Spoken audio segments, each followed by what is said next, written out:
Hai, aku Fauja Sajala. Seperti yang udah kalian baca di judul videonya, hari ini aku bakal bahas soal globalisasi.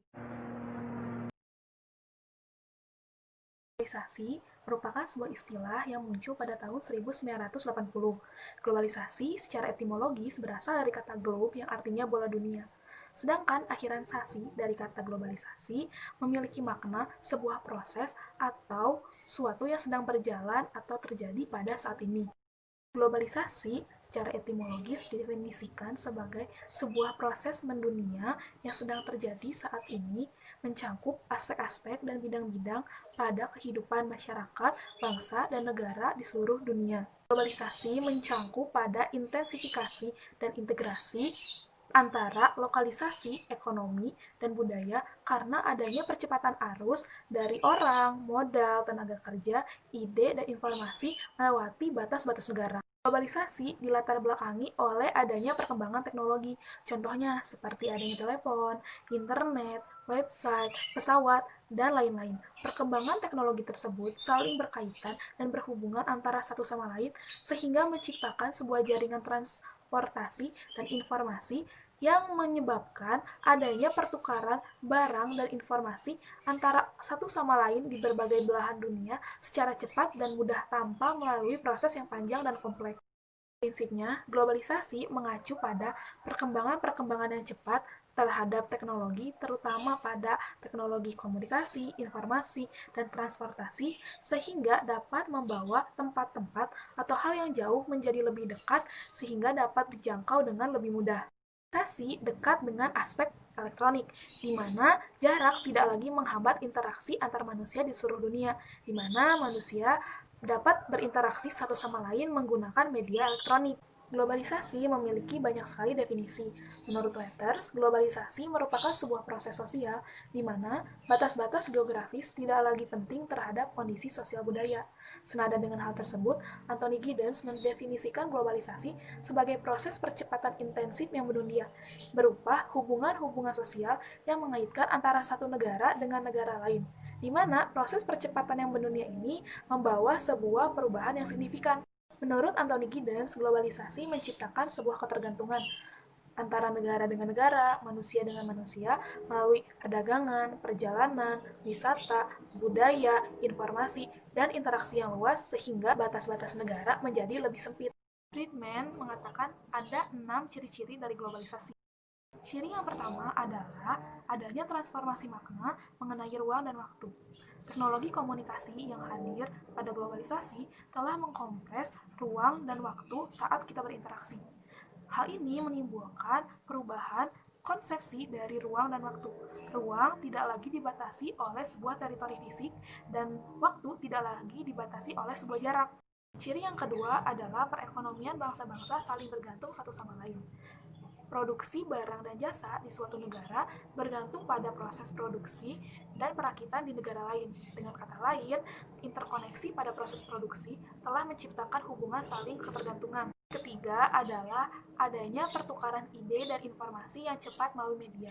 Misalnya di sebuah negara, contohnya negara Amerika, sedang tren sedotan berbahan stainless. Nah, Indonesia mendapatkan informasi-informasi tersebut sehingga hal tersebut diadopsi di Indonesia. Selanjutnya adalah adanya meningkatnya monopoli sumber daya yang dilakukan oleh perusahaan-perusahaan korporasi multinasional. Korporasi multinasional memiliki jangkauan yang lebih luas, bahkan lebih luas dari suatu negara.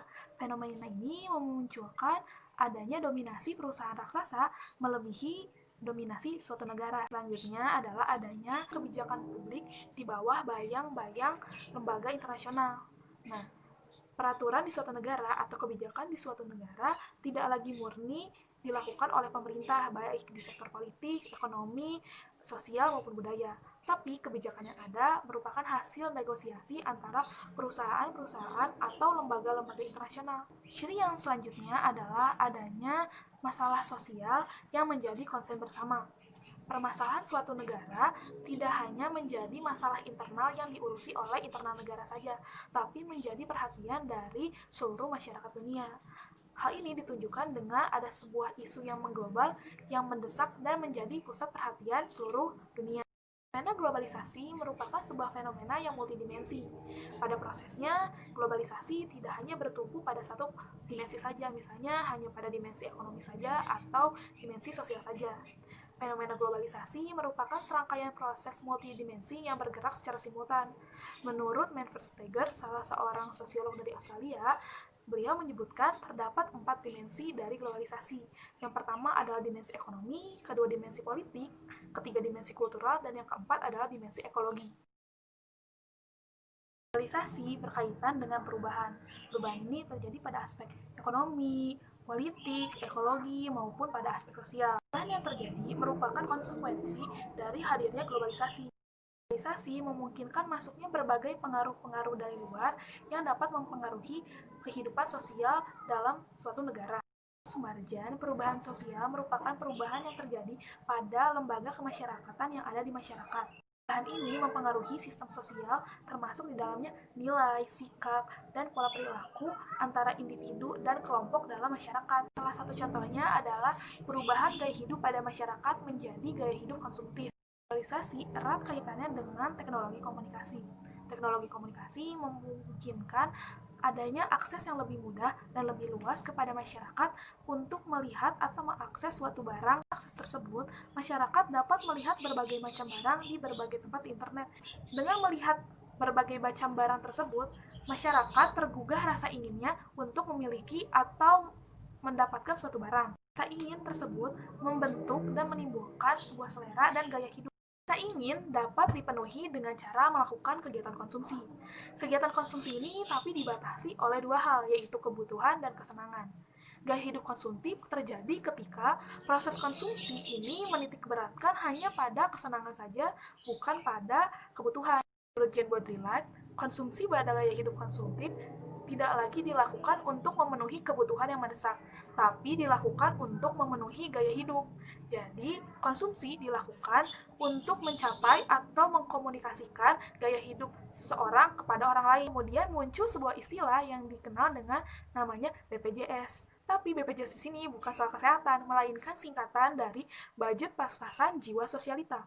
Maksudnya adalah ketika seorang memiliki jiwa sosialita, ingin memiliki barang ini, barang itu, barang-barang mewah lainnya, tapi tidak memiliki budget atau budgetnya hanya sedikit, bahkan mungkin tidak ada. Tapi dia ingin tetap memenuhi gaya hidupnya sebagai seorang sosialita. Pada akhirnya, ia melakukan berbagai macam cara, seperti misalnya meminjam uang, meminjam online, menggadaikan sesuatu, bahkan hingga sampai menipu.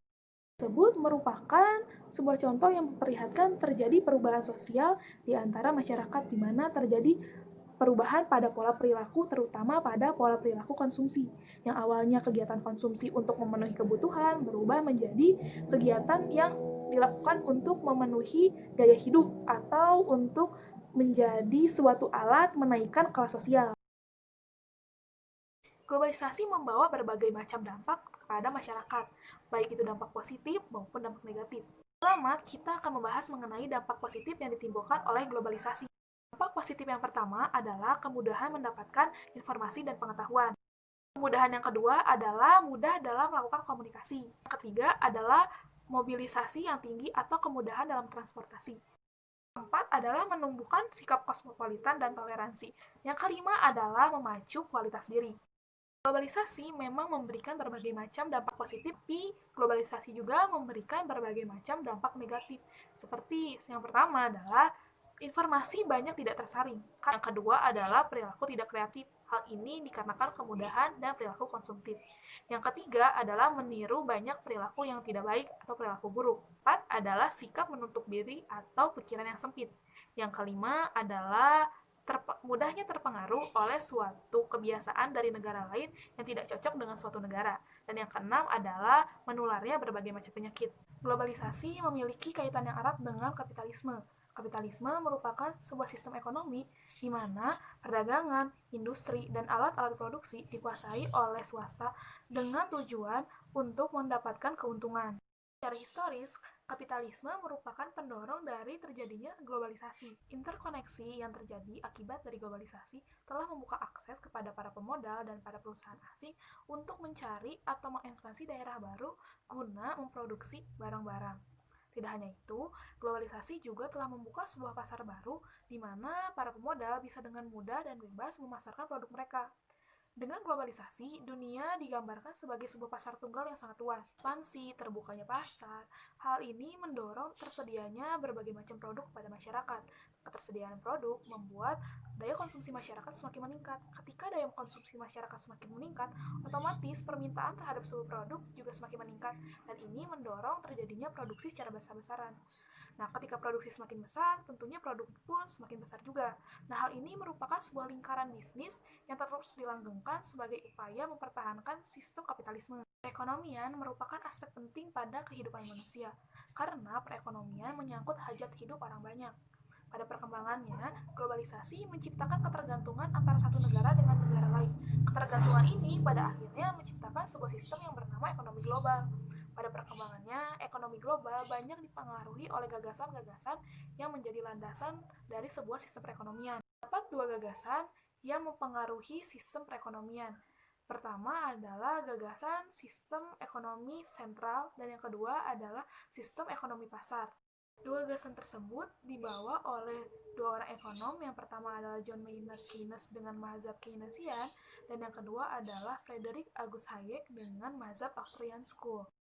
Keynes atau mazhab Keynesian memiliki gagasan bahwa sistem perekonomian harus dititikberatkan pada kekuasaan dan pengendalian dari pemerintah, di mana seluruh sistem ekonomi harus dikendalikan oleh pemerintah. Sedangkan Hayek memiliki pandangan yang berbeda. Ia berpandangan bahwa perekonomian atau sistem ekonomi harus dijauhkan dari kontrol atau kendali pemerintah karena hal tersebut mengekang kebebasan. Gagasan-gagasan ini dilatar belakangi oleh kehancuran dan kemerosotan perekonomian global sebagai imbas dari perang dan krisis ekonomi pada tahun 1930.